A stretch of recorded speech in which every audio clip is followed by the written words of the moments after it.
Welcome everyone. I'm excited to kick off our presentation on classroom management techniques.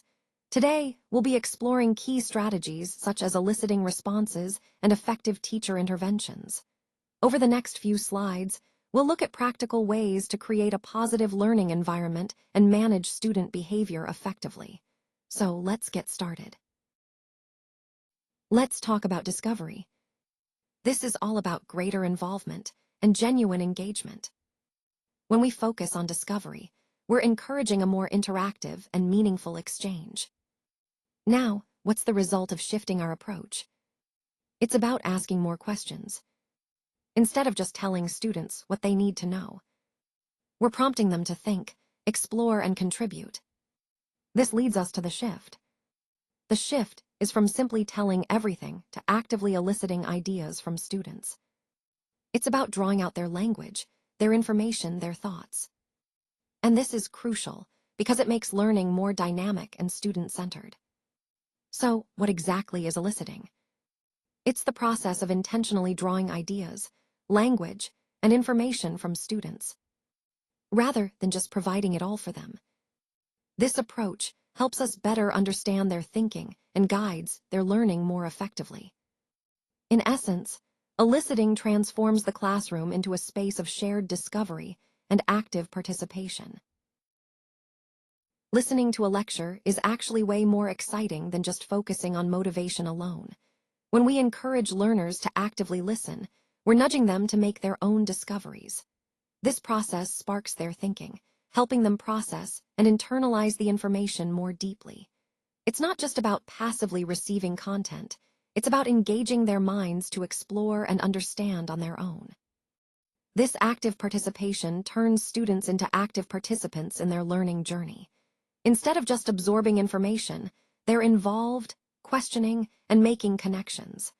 That's why eliciting responses or encouraging input is so important, because it fosters that involvement and keeps learners engaged. So the key idea here is that eliciting responses isn't just about getting answers. It's about creating a dynamic learning environment where students are motivated to think critically and become active collaborators in their learning process. This approach really ties into our overall goal, making learning more engaging, meaningful, and effective. All right, so here on this slide, we're really focusing on drawing conclusions.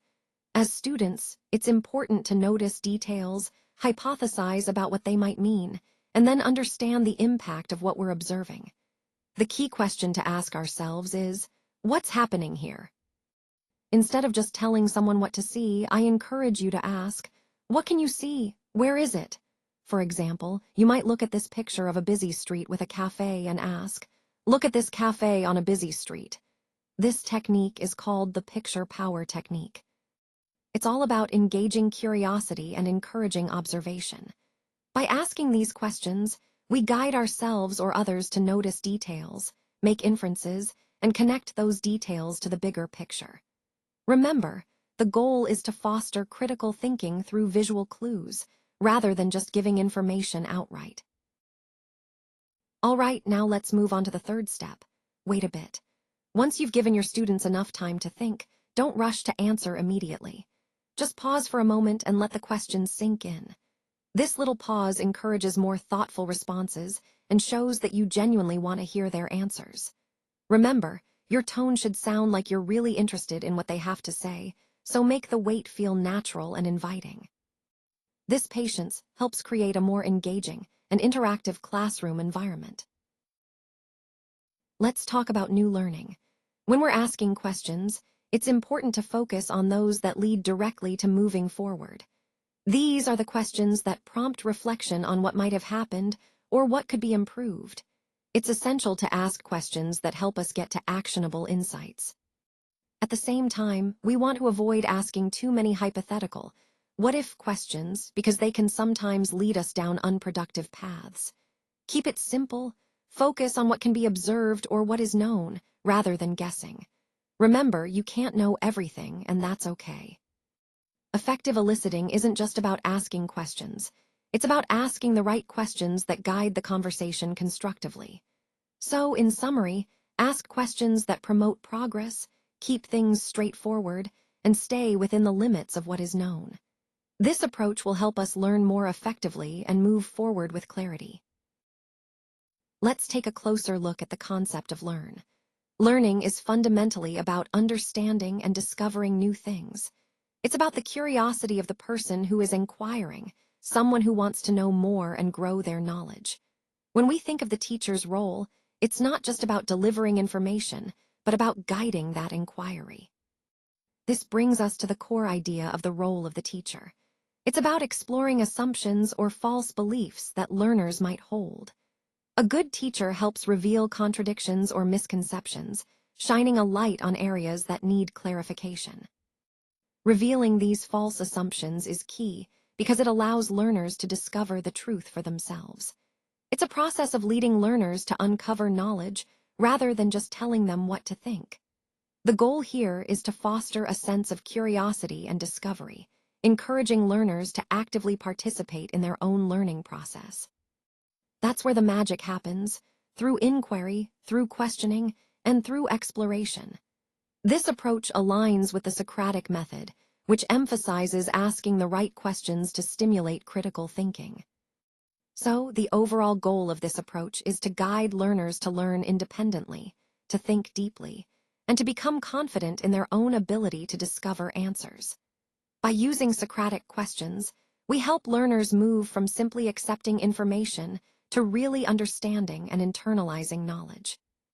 And that's the essence of effective teaching, creating an environment where learners are motivated to learn on their own, through questions, exploration, and reflection. Now let's take a look at Slide 8, titled The Question. This is a really crucial part of our overall framework because it highlights the central role that asking the right questions plays in the Socratic method. As we've seen, the process begins with understanding different types of questions, and this slide emphasizes the importance of formulating clear, purposeful questions to guide our inquiry. When we think about the question, it's not just about asking anything, it's about asking the right question that drives deeper understanding. This is what helps us probe assumptions, clarify concepts, and explore viewpoints more effectively. Remember, the quality of the questions we ask directly impacts the quality of the insights we gain. So, as we move forward, keep in mind that framing thoughtful, open-ended questions is key to engaging in meaningful dialogue and uncovering underlying beliefs or biases. This step sets the stage for all the subsequent stages of Socratic questioning, making it a foundation of effective critical thinking and learning.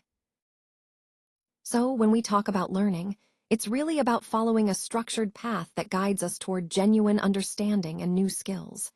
The goal here is to create a cycle of effective communication and exploration.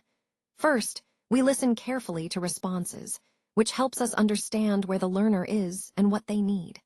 Then, we give thoughtful feedback to guide their progress. Focusing on examples is crucial, because examples make abstract concepts concrete and relatable. From there, asking learners to notice specific details or patterns encourages active engagement and deeper understanding. This ongoing cycle, listening, giving feedback, focusing on examples, and prompting noticing, keeps the learning process dynamic and effective. Taking exploration a step further means delving deeper into the language or concepts, one step at a time. This is what I refer to as guided discovery, leading learners to find answers themselves rather than just presenting information. And when it comes to eliciting grammar, the key is to encourage learners to produce language naturally, helping them discover grammatical structures through guided questions and prompts. This approach not only reinforces their understanding, but also makes the learning process more engaging and meaningful. When we talk about leading to real learning, it's really about empowering students to find their own path. Instead of just giving them direct answers, we encourage them to discover things for themselves. This approach helps deepen their understanding because they're actively engaged in the process. Now, you might think that simply asking a question like past tense is enough, but sometimes that simple prompt can serve as a powerful wake-up call. It nudges students to think more deeply and makes them realize they need to reflect or review what they've learned. In fact, a gentle push, Those subtle hints or cryptic clues can be much more effective than straightforward guidance. It's about creating a moment where students are stimulated to think, to puzzle it out themselves. That's the essence of hinting and nudging, small signals that guide them without giving everything away. This approach aligns perfectly with our overall goal, making learning more meaningful and lasting. It's about fostering independence and curiosity, helping students develop confidence in their own problem-solving skills. Let's talk about keeping energy high and ensuring productivity stays on track. When you're engaging with your audience, it's important to vary your techniques. This helps maintain their interest and keeps the information fresh and engaging. Flexibility is key here. Being adaptable in how you present your content makes a big difference. Sometimes, sharing information directly is the best approach. Knowing when to tell is crucial. Some points are more effectively communicated straightforwardly rather than through questions or other methods. This clarity helps prevent confusion and keeps the flow smooth. At the same time, we need to be mindful of overdoing it. Asking too many questions can actually become dull or even counterproductive. It might make your audience feel overwhelmed or disengaged if there's no balance.